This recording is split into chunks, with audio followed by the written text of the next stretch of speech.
ஆச்சி கொழுக்கட்டை மாவு வந்தாச்சு. ஆச்சி கொழுக்கட்டை மாவிற்கு கொழுக்கட்டை அச்சை கேட்டு வாங்குங்கள்.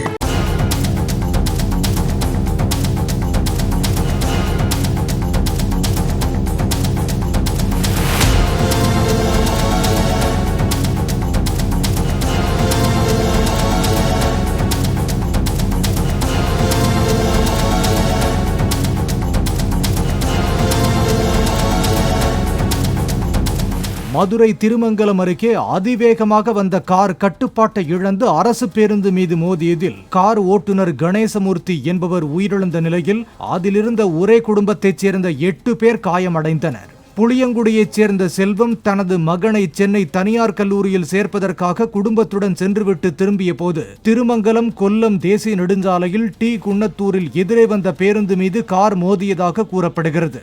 சாலை பணிகள் காரணமாக 4 வழி சாலையில் ஒரு புறம் மட்டுமே அனைத்து போக்குவரத்தும் திருப்பிவிடப்பட்டிருந்த நிலையில் இவ்விபத்து நேர்ந்துள்ளது.